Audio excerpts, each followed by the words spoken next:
everyone. We're so glad you've joined us this evening to hear from and talk to Dr. Appleby about St. Bede. My name is Natalie Walker, and I'm the manager of college operations here at the Classic Learning Test. First thing, for anyone unfamiliar with the CLT, we are a college entrance exam and assessment suite for grades 3 through 12.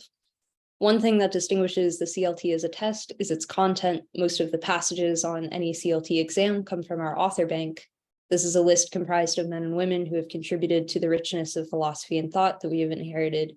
They're authors you're likely to encounter in your college career, and hopefully you'll engage with them throughout your life. To that end, to help us develop a true common canon, most Thursdays of the academic year and a few special weeks this summer, a faculty member from one of our partner colleges helps us explore one author from the CLT bank. If you're not on our mailing list, you can find the sign up for that and recordings of previous seminars on the page I just put in the chat. We have Thomas Aquinas College to thank for tonight's event. TAC offers a unique education that I would warmly recommend to any high school student who found their way to this seminar, the recording of it, to consider for yourself. It's the best of many worlds and one of the most genuine communities I can imagine a person can find. It's truly liberal arts. Everyone studies the same primary sources through discussion-based classes in an intimate and deeply Catholic community. And there are two perfectly situated campuses to choose between. One is located in the foothills of the Tapa mountain range, not far from LA. Another campus is located in Massachusetts, close to a mountain you might recognize from the writings of Emerson and Thoreau. At the heart of the Thomas Aquinas curriculum are the great books, the original works of the greatest minds in our tradition, both ancient and modern. The syllabus is composed exclusively of the seminal texts that have, for good or ill, animated Western civilization. Each one speaks to the reality at the core of the human experience, a reality that transcends time or place. Members of the faculty guide small groups of students in discussions of these works, but the ultimate teachers are the authors themselves. For that reason, TAC doesn't have professors, they have tutors. We have with us Dr. David Appleby, a tutor at Thomas Aquinas. Dr. Appleby grew up in Salt Lake City. He studied European history at the University of Utah, where he graduated magna cum laude. He received his master's and doctorate in medieval history with a focus on the Church Fathers at University of Virginia. His study of medieval history would eventually occasion his conversion to Catholicism. Dr. Appleby taught medieval history at the United States Naval Academy in Annapolis, Maryland for 11 years, where he became familiar with my alma mater, St. John's College, just next door to the Academy. This friendship with the St. John's program and faculty led him to Thomas Aquinas College, a very similar place, where he has taught since 2003. There will be time for questions after the lecture, so please keep your questions close, put them in the chat at any time. And I hope you all ask Dr. Appleby not only about St. Bede, but also about Thomas Aquinas, because it's a very special college and a pleasure to talk about, I think. Okay, without further ado, thanks for being here, Dr. Appleby. Thanks for wrestling with Zoom screen sharing and whatnot. The screen's all yours. Yeah, thanks very much. Thank you indeed. I've been asked to say something about Saint Bede the Venerable, and it's a delight to do so. He's so fascinating, one of the earliest authors I ever encountered, and I've been fascinated by him for a number of decades now. I'm a historian, and so the hat that I'm not wearing today is the hat of a historian more than a great books kind of tutor. So one of the things that's on my mind is the difficulty of knowing about people. That's a difficulty even now when there's a lot of information. It's a different kind of difficulty, but a parallel difficulty in the early Middle Ages, for which we don't have much information. And so in order to sort of start unraveling something about the Venerable Bede, I think it's helpful to look at objects from his world. You can learn a lot about a person by seeing some of the things that came from their immediate environment. So I'm going to try to share an image. Let's see if I can do this. Does that look large to you, Natalie? Yes, it does. Okay, excellent. All right. Well, what this young lady in the picture is looking at, this saves me the trouble of giving dimensions for this codex. She's looking at a colossal early medieval codex that is now called the Codex Amiatinus, the Codex Amiatinus. It was made in the late 7th century in Northumbria, in the part of England where Bede was a young monk and where Bede was working in the scriptorium. We suspect Bede was probably one of the scribes who helped produce this codex, this book, and two others like it, two others of equal size. The Codex Amiatinus is not in Northumbria now, and the story of the Codex Amiatinus is itself interesting and I think symptomatic of the kinds of difficulties, but fascinating possibilities for getting to know individuals in the early Middle Ages, and in particular, our man, the Venerable Bede. An abbot, the abbot of the monastery where Bede was a monk, was a man with the charming name of Colfrid. Colfrid, not a name you encounter too often these days. But Colfrid was the abbot, well, I think the second abbot of the monasteries of Monk Wearmouth and Jarrow. Bede was in Jarrow. These are in Northumbria. I'll try to show you a map in a minute. But Colfrid was keen on presenting as a present some sort of a deluxe book produced in his monastic scriptorium, presenting that as a present to Pope Gregory II. And so in the early years of the 8th century, rather, in about 715, Abbot Colfrid and several other monks left Northumbria with that massive codex right there and headed towards Rome on foot. Imagine that. I mean, this is not the pilgrimage of Santiago. This is basically walking from Northumbria to Rome. That's a long journey. And indeed, Abbot Colfrid himself didn't survive the journey. He died en route in Burgundy. But it seems that his monastic brothers carried this book on. Whether they got to Rome is another matter. The codex finally ended up in a place called the Monastery of San Salvatore on Mount Amiata in Tuscany. So it got to Italy. Whether it got to Rome, we're not sure, but it did end up in the Abbey of San Salvatore in Tuscany, at a place called Amiata. And so it's now called the Codex Amiatus. And there it stayed until San Salvatore was closed down in the late 18th century. It was secularized in the late 18th century, oddly enough, by the brother of the future Marie Antoinette. And the codex found its way then to the Laurentian Library in Florence, where it is now. So this is now in Florence, and it has been since the 18th century. But until the early years of the 19th century, people thought this book had been produced in Rome or the Mediterranean somewhere, and it was not at all clear that it was an Anglo-Saxon production. The page on the left that you can see open, the page without the illumination, it's a dedication page from Colfrid explaining where it was from and who it was to, and of course, listing Colfrid's name. Well, it seems that the abbot of San Salvatore scratched out Colfrid's name and supplied his own name. So for a long time, this was assumed to have been something produced in an Italian scriptorium or a Mediterranean scriptorium somewhere. And it was not until the 19th century when an Italian scholar very carefully looked at this manuscript that he realized that this was actually one of the three massive codices produced in the late 7th century in the monastery of Monk Wearmouth and Jarrow up in Northumbria, Bede's monastery. Now, the book itself is a complete copy of the Bible. This is a copy of Jerome's translation of the Bible, Hebrew scripture, and then the New Testament. This is the complete Bible. It is 1,030 leaves of parchment long. It is huge.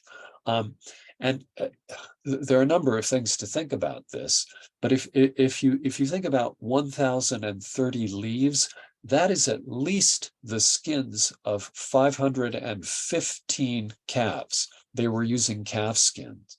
So this was one of 3 books that Colfrith produced, that Bede helped to produce. And it took them more than a decade to make these books. And you can see why. They're just huge. It's hard to picture this, but they had to be written on animal skins because papyrus wasn't available anymore, and paper wasn't known. So these animal skins were the best medium they had to write on. But think about this. These are not people who were going on diets. These were people living in Northern Europe without central heating, without glass in the windows.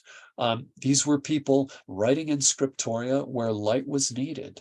The windows wouldn't have had glass in them, but they did need light. These would have been cold people. What I'm saying is that these 3 volumes represent a huge investment of resources, food that could have been used for people, but that was diverted to make these wonderful deluxe books. It's that kind of a world that we're dealing with. And there's something to be learned just from that. Another thing to learn from this book is the close relationship between Monk Wearmouth and Jarrow, Bede's monastery, and the Bishop of Rome, and all that Rome represented in the way of a certain way of thinking about the world and religion and orthodoxy, a certain way of worshiping. Colfrith and Colfrith's predecessor as abbot had both spent time in Rome and had brought books and Roman liturgy, and even people who specialized in chanting the monastic offices. They had brought them back to Wearmouth and Jarrow. And so Bede's whole environment was marked and heavily shaped by this contact with Rome. Now, I've been having a bit of trouble with the images, and so I can't really show you this, but you can see one of them. There's the scribe Ezra sitting on the right-hand illumination. Just the pigments for these illuminations, there are not many of them in the Codex Amiatinus, but there are a couple of them. Just the pigments would have been hard to round up. Again, think about it. You could not in the 7th century simply go to Hobby Lobby or Michael's or Tandy Leather. Even if you had the animals to make a codex like this, let's say some local rancher decides to donate 515 calves to you. Well, there they are in the front yard. You need to peel them. You need to prepare the leather, the parchment. You need to put them together and make them so that you can write on them. You need to make the pigments yourself. You can't go to the craft store and buy the pigments. You need to make the pens yourselves, for everything from scratch. This is a very basic world. And so a book like this, that it survived that long, is extraordinary, and probably an accident of it being stolen by the abbot of San Salvatore.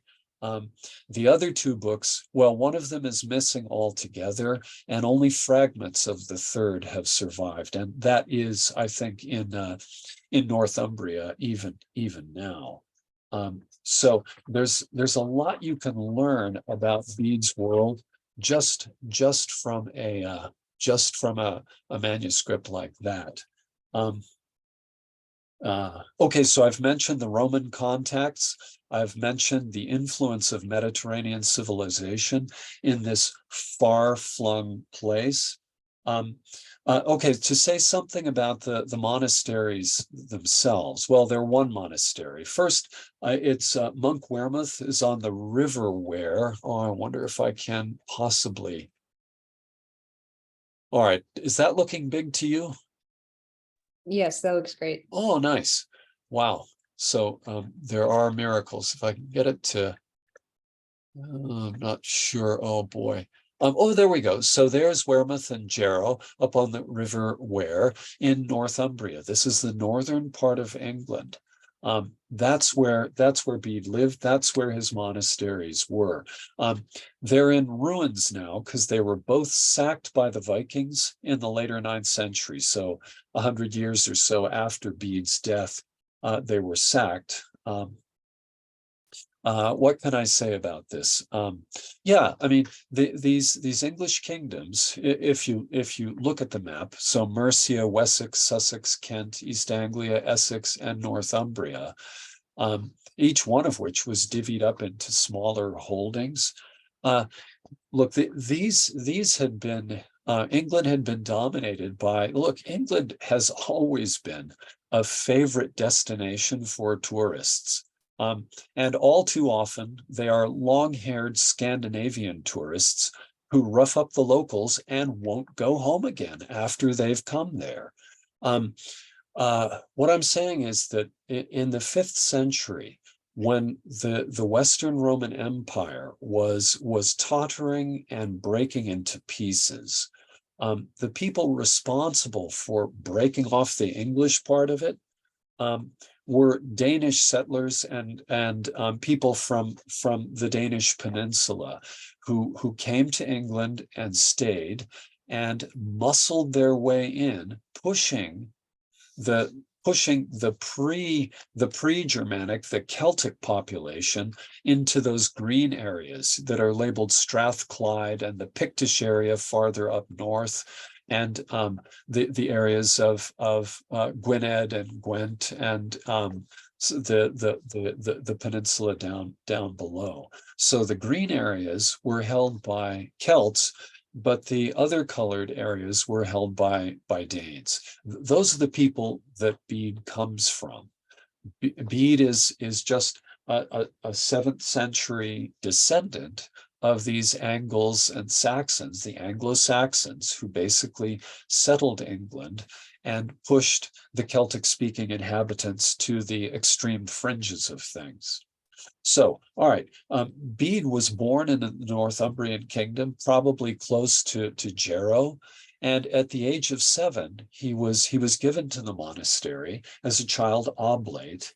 And he basically spent his whole life there. He was born in about 673, and he died in 735, so in the 8th century. He may have traveled to York, but he didn't travel much. He wasn't one of the away team who went to Rome or the continent. So in a certain sense, he was not a well-traveled man. He was incredibly well educated for the time, but he was not. Any of you would have traveled much more than Bede ever did.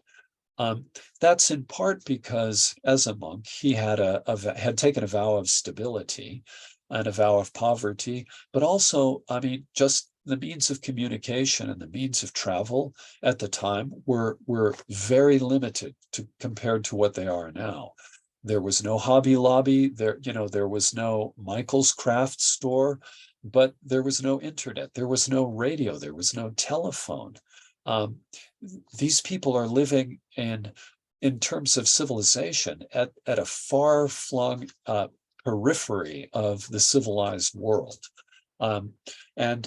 So yeah, sort of resurrecting or seeing how the world looked to a person like Bede, it's extremely challenging, but extremely fascinating too. All right. So Bede was Wearmouth was founded first in about 674 by King Ecgfrith of Northumbria. And the project worked so well that a few years later in 682, about 7 miles away, 11 kilometers away, this map must be not to scale. Anyway, he provided land for another monastery at Jarrow, which was so close to Monk Wearmouth that the two were simply ruled together. Polfrith was sent as the prior of Jarrow, and he took a group of monks with them, some of whom were quite young. Bede was one of those monks, and reestablished or established a new foundation, but closely related to Monk Wearmouth at Jarrow. And that's where Bede lived for his whole life. Traveled around a little bit in Northumbria, but basically stayed there.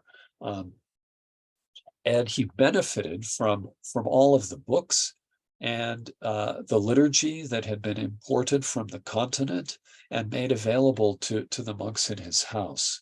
At the time, the connection between monarchs like Egfrith of Northumbria and his successors and the other kings of Anglo-Saxon England was extremely close.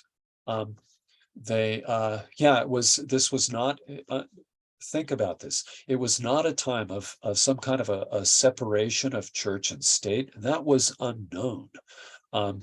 The monks and the clergymen of the kingdom were some of the only educated people, some of the only literate people available. These are the only people capable of making written records, of keeping track of laws, of identifying calendars to follow and schedules of worship.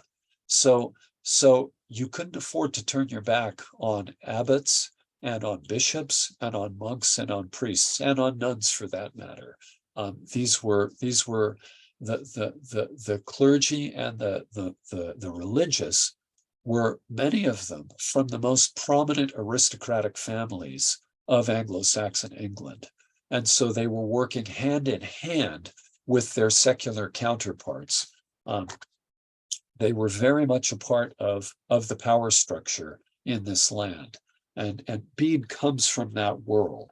It's important to realize this. Okay, so at the time of Ceolfrith's death in 716, taking the Codex Amiatinus to the Pope, at that time there were, in the two monasteries of Wearmouth and Jarrow altogether, there were about 600 monks altogether.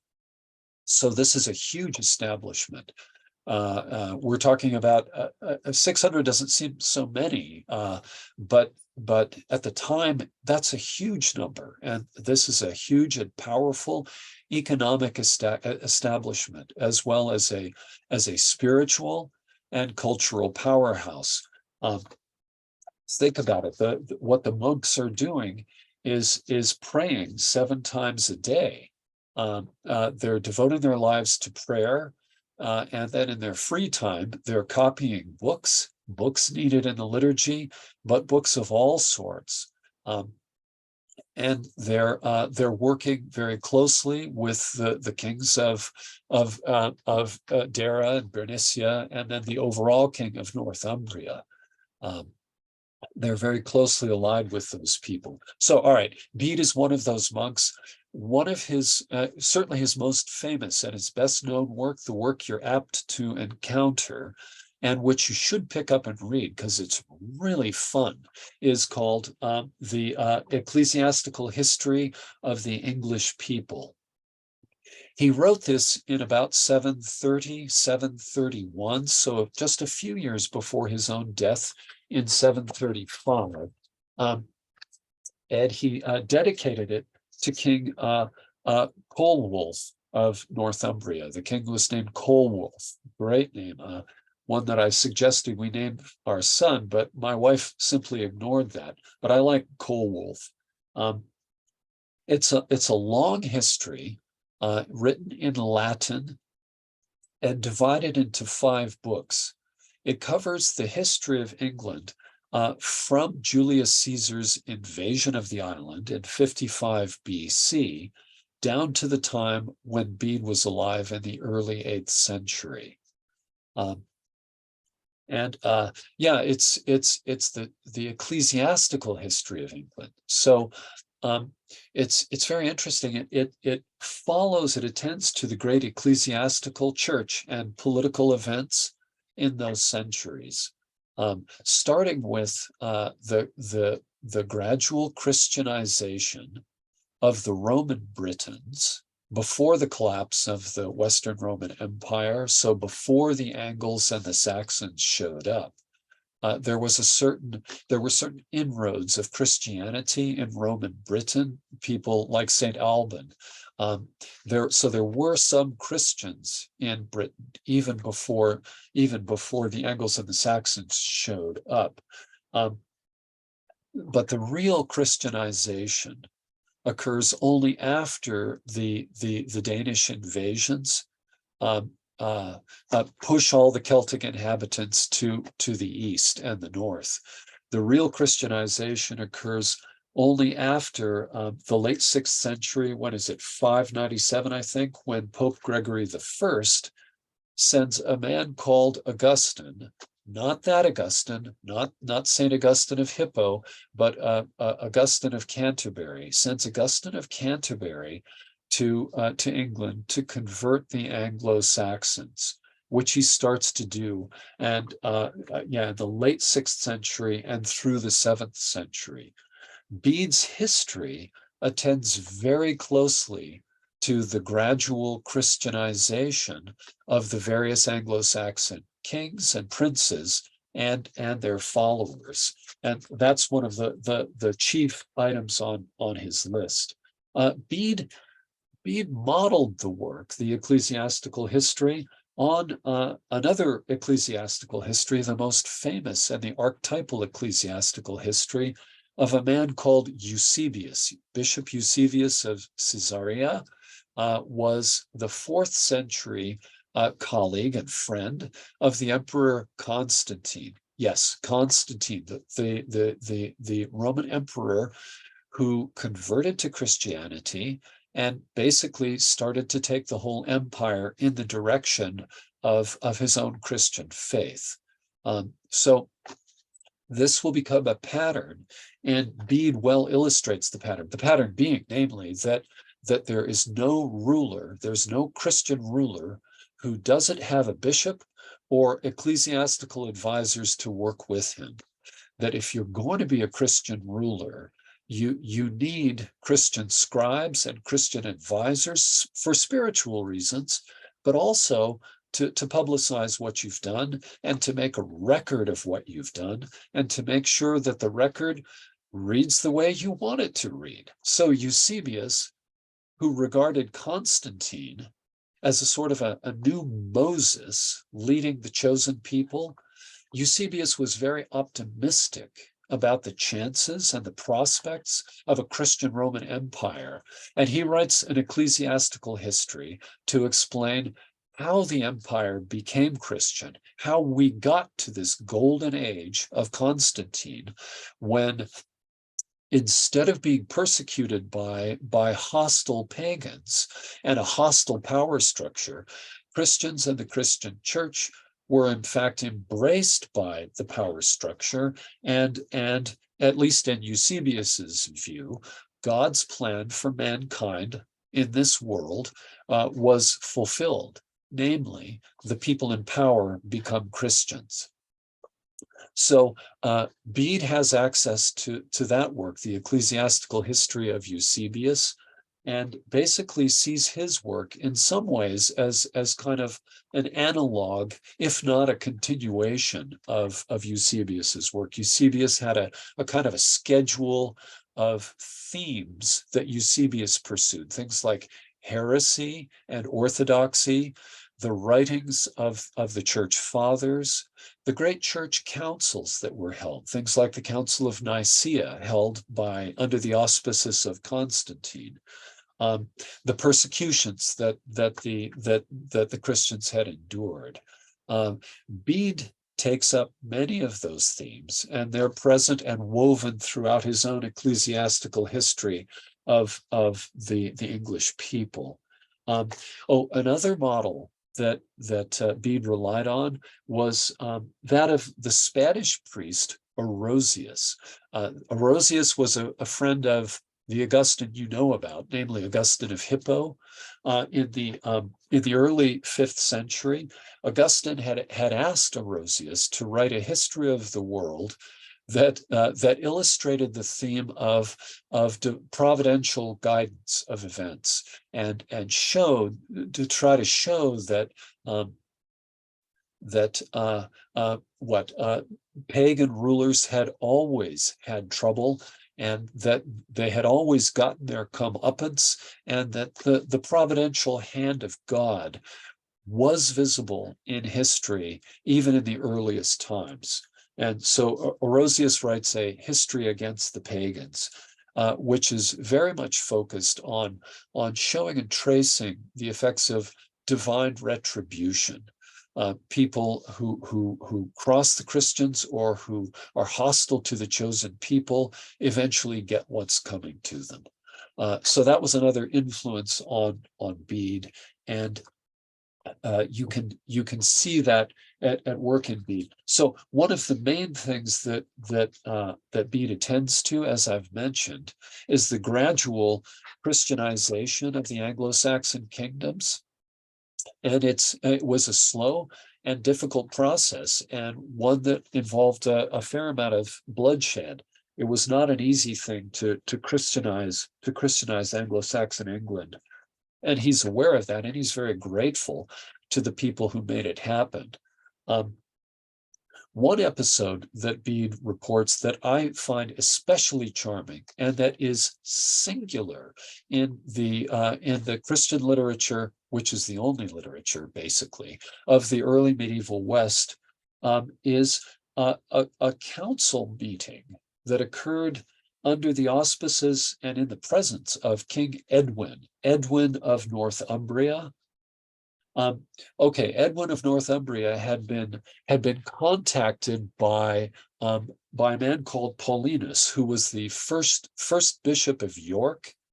So Paulinus had been sent north from Canterbury by Augustine of Canterbury, not of Hippo. Paulinus had gone north to convert the Northumbrians, and obviously the thing to do is to present yourself to the king, who was Edwin at the time. Now, thanks to Paulinus's persuasiveness, and thanks to a miraculous vision that always helps, Edwin was prepared to accept the faith, but he could not do so without consulting his leading men and even the pagan priests in Northumbria. So he called a meeting, he called a council, and put it to his followers. Because the leader's not simply free to do what he wants. Always there's the expectation that he'll gain the consensus as much as possible of the people he's leading, at least the great men. All right, so this episode occurred in 627. Bede reports it, and this is the only, and I mean it, the only pagan response that we have recorded to the Christian cosmology and worldview from the early medieval West. There are plenty of pagans on the ground, but usually they're the people being converted and baptized. Almost never does a pagan talk back. But in this one case, Bede provides one, he's anonymous, but one of Edwin's men actually responds to this, and it's really a cool passage. Okay, so Edwin has said, should we all convert to Christianity or not? And one of Edwin's men responds in the following way, according to Bede. The present life of man, O king, seems to me, in comparison to that time which is unknown to us, that is before our birth and after our death, the present life of man seems in comparison to the time which is unknown to us, to resemble the swift flight of a sparrow through the great hall wherein the king sits at supper in winter, with his commanders and ministers, and with a big fire in the fireplace, while the storms of rain and snow prevail outside. The sparrow, I say, flying in at one door and immediately out of another door, while he's within the hall, is safe from the wintry storm. But after a short space of fair weather, he immediately vanishes out of your sight into the dark winter from which he had emerged. So this life of man appears for a short space. But of what went before or what is to follow, we are utterly ignorant. If, therefore, this new doctrine of Christ taught by Paulinus contains something more certain, it seems justly to deserve to be followed. Now, whether Bede, it's hard to tell whether Bede made that up from whole cloth or whether that's Bede recording something that somebody actually said. That's difficult to say, but even if it is only Bede imagining what somebody would have said, that's pretty fantastic. And it's symptomatic, it's typical of Bede. He's such a keen observer. For a guy who never traveled, he was amazingly savvy and amazingly attuned to things. That's the kind of stuff you can find in the ecclesiastical history. Another important thing that we know about the ecclesiastical history is that Bede is one of the first sort of popularizers of dating things according to the incarnation instead of the beginning of the world. Before Bede's time, most people, most Christians, had followed Jewish practice and dated things from the creation of the world, which would put, I think, the year 800 pretty close to the year 6000 since the world was created, according to their time scales. Bede dropped all of that and moved over to the practice of labeling things since the incarnation of our Lord, which was a big deal, and it really took off because of the popularity, really, of Bede's history. Okay, another thing that I need to tell you about, and this appears in the ecclesiastical history, Bede is one of two sources on a key event in the conversion of England, namely the synod held at Whitby in 664. And this had to do with another field of Bede's endeavors. The synod, it's just a church meeting in Northumbria, held to try to iron out the issue of deciding when to observe Easter, which is a vexed question for the early church and for the early Middle Ages, and it has a lot to do with Bede's prominence. Think about it. Bede is in a far-flung part of the world. He's on the perimeter, the periphery, the distant periphery of the civilized world.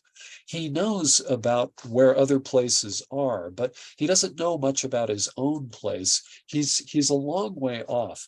Time reckoning and social order are big issues.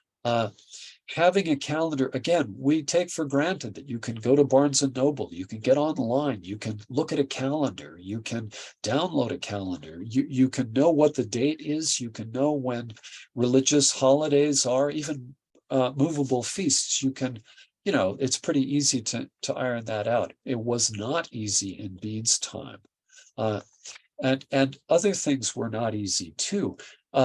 Bede did not have access to the work of Ptolemy, the 2nd century astronomer, who lived at Alexandria and who was just a brilliant sort of epitomist and gatherer of centuries worth of observation and research. Ptolemy wrote an important work called the Almagest. That's its Arabic name, right? It just means the biggest book, the biggest astronomy book. Ptolemy's work was unknown in Bede's world. It was the Arabs and the Byzantines who had Ptolemy's work. It's not until 1175 in Spain that a Christian author in the West translates Ptolemy's Almagest into Latin from Arabic, not from Greek. It was written in Greek. But so what I'm saying is that Ptolemy's astronomy his view of the cosmos, the daily motions of the planets, his solar and lunar astronomy, the paths of the fixed stars, retrogradation, information about latitudes and equinoxes and solstices.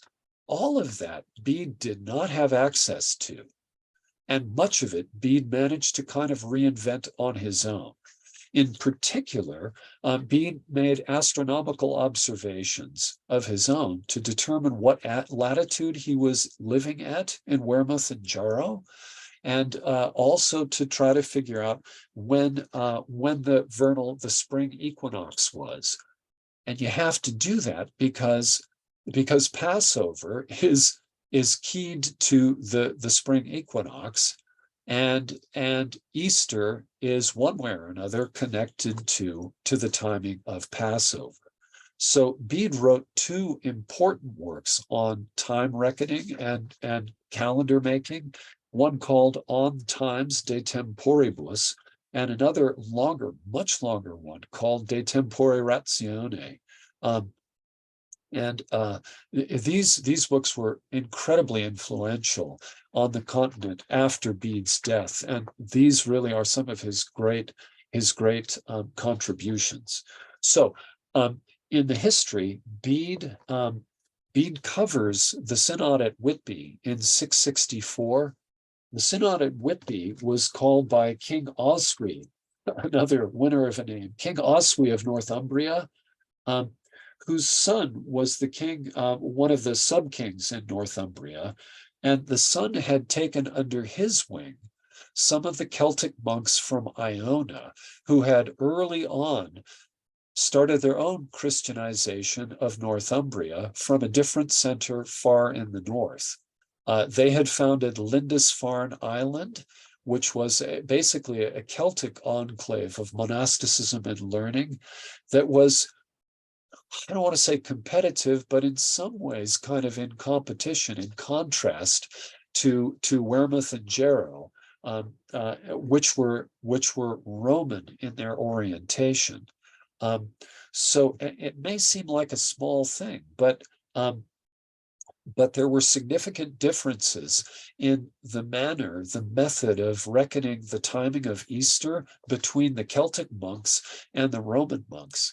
And these kinds of differences, again, to us living in basically a secularized, wider environment, who would take that seriously? Who would even care? It'd just be a matter of, when do I buy those hideous little, what are they, yellow peeps things made out of marshmallows, right? I mean, when do I buy those? You've got to think very differently for the early Middle Ages. If we're talking about Christian monarchs, it matters to them when things happen. These movable feasts, they really matter. These things can even take on a political dimension, and they had, right? Oswy's son is challenging him for control of Northumbria. Another important woman is Abbess Hilda, at whose convent apparently the synod was held at Whitby in 664 to bring together these Celtic monks under a bishop Coleman, who was bishop of Lindisfarne, and then Abbot Wilfrid of Ripon for the Romans. Oswy got these people together and said, we need to talk about these things and settle it. This was, in a way, Oswy's counterpart to Constantine's Council of Nicaea. So they got together. Bede records speeches on both sides. It seems that Bede maybe magnifies this into perhaps a bigger deal than it really was, but it was big enough.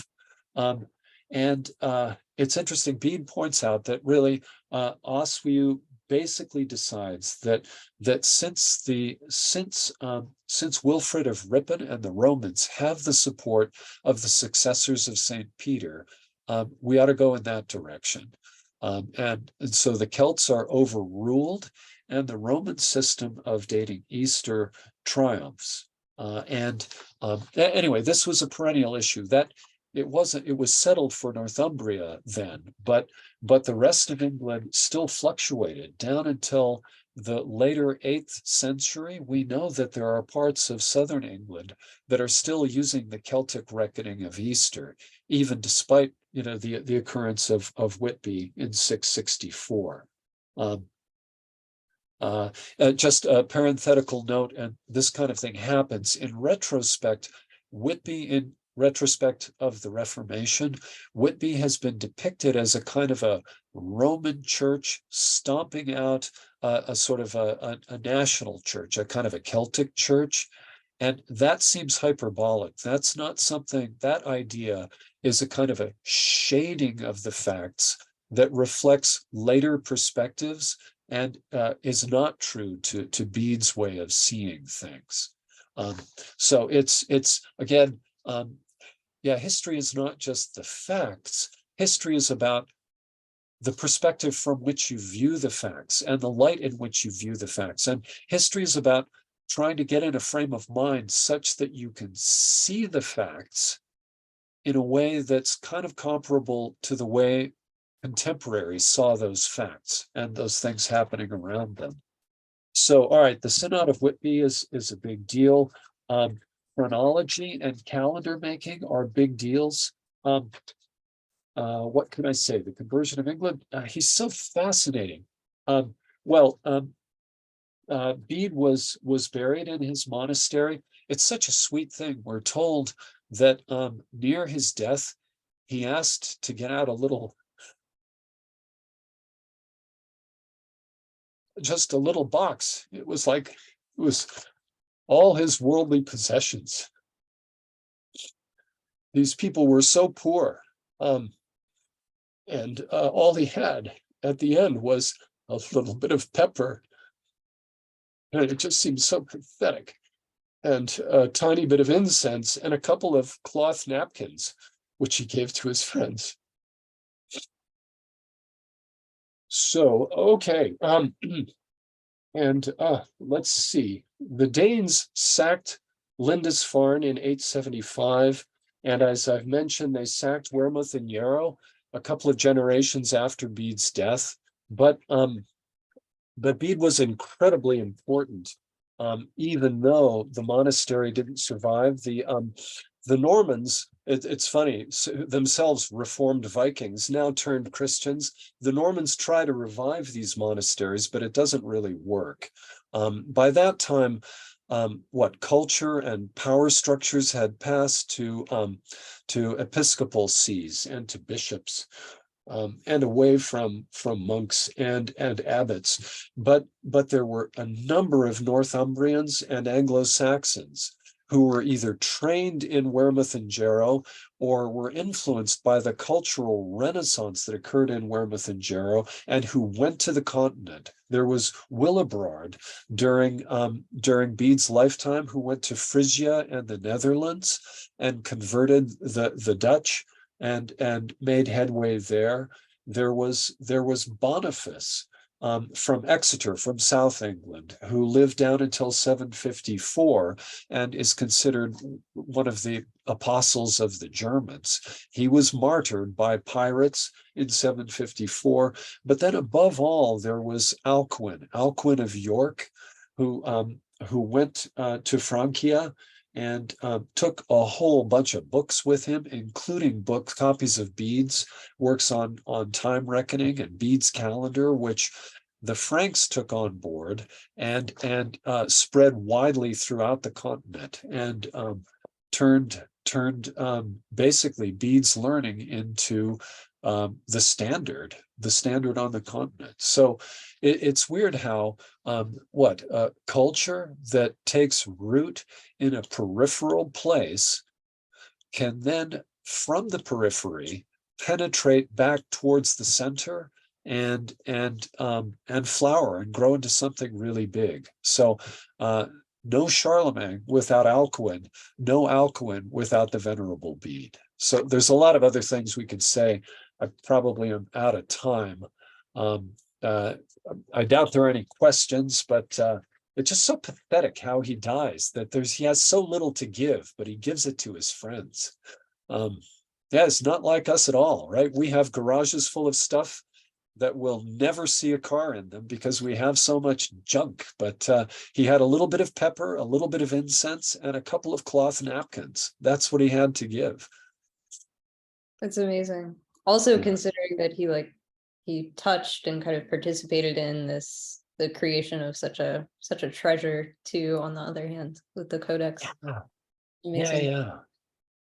Um, that was so great. Thank you so much. I would love to take a few minutes for questions. Yeah, And I'm available. Yeah, I'm so sorry that the images didn't mostly work out, but the we ones don't we have much. We don't know what the man looked like. There are later illuminations which picture him, um, but we have no idea what early medieval people looked like. We know what generic monks looked like. We know what generic kings and abbesses looked like, but the kind of cult of individual appearances, that's later. I mean, this is the early Middle Ages. Hmm. Yeah. Could you tell us about your first kind of encounters with the ecclesiastical history? I think you said you'd read it early on in your Yeah, as an undergraduate, I mean, I loved it. The idea that of the sort of possible axe to grind against. Well, I mean, I think Bede depicts. Uh, I was fascinated by the idea of divine retribution in history, and that authors might have thought that things that happened, like the arrival of the Danes in England, was because of the mistreatment by the native Britons of Christians like Saint Alban, and that in a way the early Britons brought subsequent invasions down on themselves by that. And yeah, it's just when I became aware that historians are always writing from a certain point of view, and that uh, it's what you might call bias, but I'm not sure. I think there's a difference between bias and point of view. I think we all have a point of view, and nothing is presented that doesn't have a point of view of some sort. Um, uh, but yeah, does that amount to a vicious bias? I was intrigued by that idea, and yeah, Bede is just he's fascinating, but you have to try to get into his world and see what it looks like um, in order to understand what he's doing. yeah, yeah. It seems like that was something you were bringing out for me, is that yeah, reading history, it's kind of the point of view or bias, whichever the word is, of the author is a lot of the point of, that's a part of the history. That's the Yeah, activity. yeah, it's woven into it. Uh, it's woven into it, and Bede had literary models that he was using. He was a good historian. Uh, I mean, even though, I mean, what counts as a good historian now is not what counted as being a good historian then. Um, but he was pretty careful with his use of evidence. He certainly recounts miracle stories, but I think he takes some effort to make sure that he's not just recounting superstitious things that people say happened. So he certainly believes that miracles are a real thing, and he uses them throughout his history. Um, but he was judicious with the use of sources, and although he had a point of view, he's not simply writing a polemic. Right. We have one question in the chat about Eusebius. Is that also the man who found the Black Madonna statue? And Laura is also wondering, is he a saint? Or could you just give us a little biographical sketch? I'm trying to think. I don't think Eusebius is a saint, though. I mean, many people are locally saints, but I don't think Eusebius is a saint. And there were several Eusebiuses, and I wish I knew about the statue story, but I'm not familiar with one associated with this Eusebius. Though I am fascinated in that stuff and miraculous images, and or we. Oh, well, Eusebius does have a story about Abgar of Edessa. And I think it's close to Armenia, it's far in the east. And Abgar of Edessa, and Eusebius in his own ecclesiastical history includes a letter from Abgar of Edessa, maybe 2 letters. Abgar of Edessa was sick during our Lord's lifetime and sent a letter to our Lord, according to Eusebius, according to the Edessan tradition. So take this for what it's worth, saying, I hear you're a holy man and that you're capable of healing people. Why don't you come here and heal me? And so Eusebius includes a letter apparently sent, or I mean, reportedly, right? We don't have the letter, but we have Eusebius saying, oh, I saw this letter that was sent back to Abgar of Edessa, with I'm probably getting this wrong, Philip or somebody like that, one of the apostles, and then who brought a picture of Jesus to Abgar, and it healed him. And that picture shows up and later on, and we'd have to look this up, but there's some interesting things. The picture is, I think, used to ward off a Persian invasion by putting it outside city walls. And then it, of course, finds its way to Constantinople. And then once the Crusaders sack Constantinople, remember in the early, 13th century, one of the waves of Crusaders, they went to retake the Holy Land, but they just got, I don't know, they started partying in Constantinople and sacked Constantinople instead.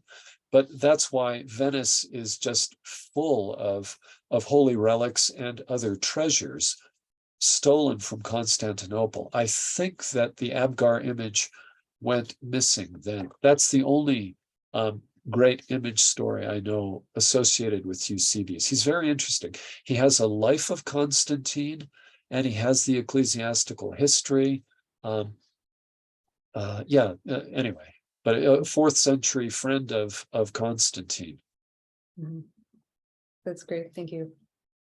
Well, I don't want to take too much of your time, but I do have one more question, pretty open-ended. You could take it a lot of directions, but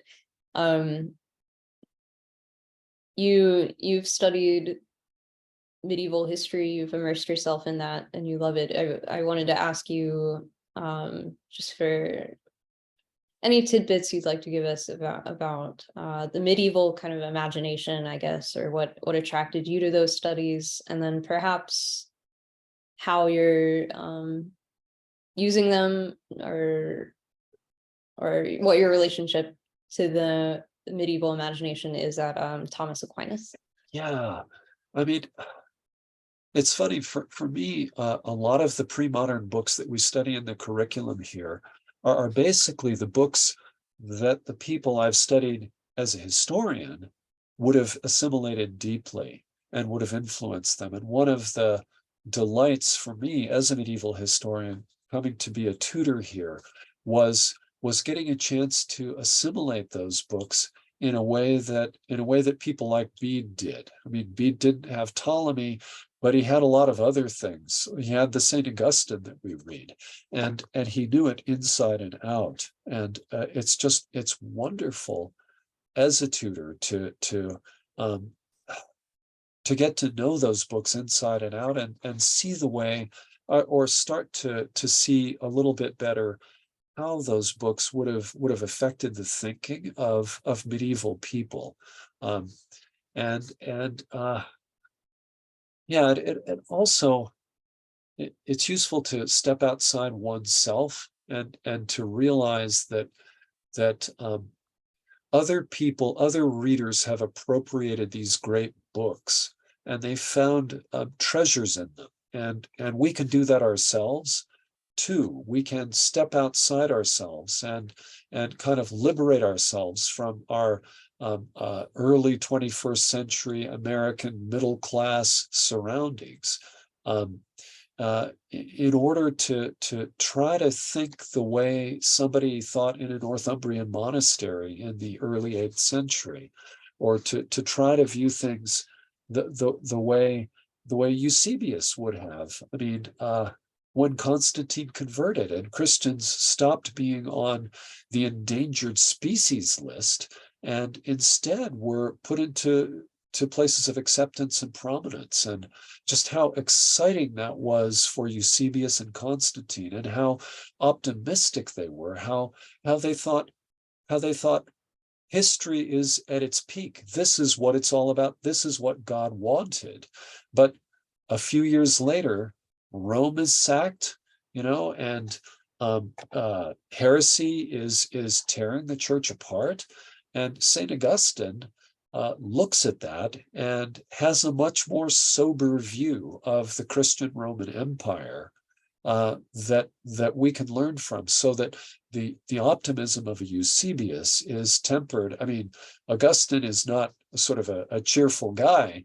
He's a realist about things, and he tells us to sober up about any power in this world, even if it's in the hands of Christians, right? We're just visitors here. We're just passing through.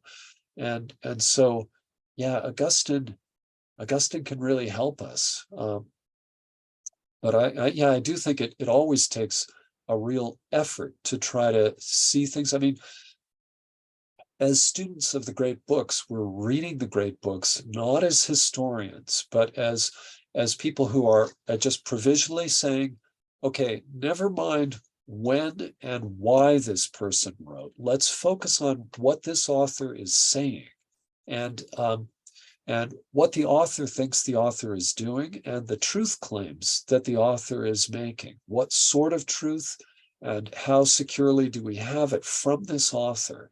And we're going to take the author at face value as much as possible and not second guess it. I think that's a really healthy habit of mind. But I think it can be supplemented by a more historical perspective too. Anyway, so I do both. I mean, as tutor, it's mostly that I'm a great books reader. But if I'm talking about the Venerable Bede, then I think it's important to kind of try to grasp the texture a little bit of his world in order to see how things look to him a little bit. That's great. I said that was the last question, but someone did ask in the chat about a pretty general one about books you recommend as a tutor. Yeah. Well, favorite books as a tutor? I don't know. I mean, the Augustine's Confessions is great. I mean, but everyone knows that already. The Odyssey, and seeing Augustine's Confessions as a kind of an odyssey of the soul is worth doing. Boy, I mean, there's just so much. It's so lovable. Yeah, the Dante, the Divine Comedy, obviously is splendid. Yeah, what can I say? I do. Recommendations you have on the sort of supplementary side that you were talking about with? Well, Bede's Ecclesiastical History would be worth picking up, and the Eusebius is worth picking up.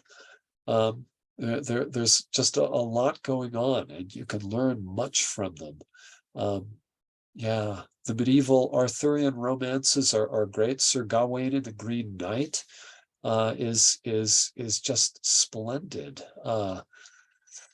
Beowulf, good heavens. Yeah, that's the delight about reading things, is that once you discover how good it is to read and how fulfilling it is, you never have to be bored again. The idea of being bored to the point of needing to play video games or something, it's just that's impossible. That could never occur. There's no need to be bored. There's such a world of good things to read and study. Yeah, it's just endlessly fun, and talking with students. I mean, the sort of discourse that I've just given, we don't really do this in our classes. We talk with people about texts, but it's true, there are some issues that you need to sort of hear about. But great texts, yeah, you need to read them and discuss them. And discussing them with students is really one of the happiest experiences you can have. Well, as you know, as a St. John's person, it doesn't get any better than that, really. Yeah. It's the best there is. Yeah. This has been so wonderful, and it's great to meet you. I feel like we're neighbors, sort of, even though you're not living in Annapolis now, but spent time in the same place, and I know we've read many of the same books. Yeah. Well, thanks very much for helping with the images. And I'm sorry that I wasn't more adept with that. Maybe if I do another one of these sometime, I'll get better at it. This is fantastic. Thank you so much for your time and your Thank thoughts. you. Nice to meet you. Good Bye-bye. night, everyone. Thank you.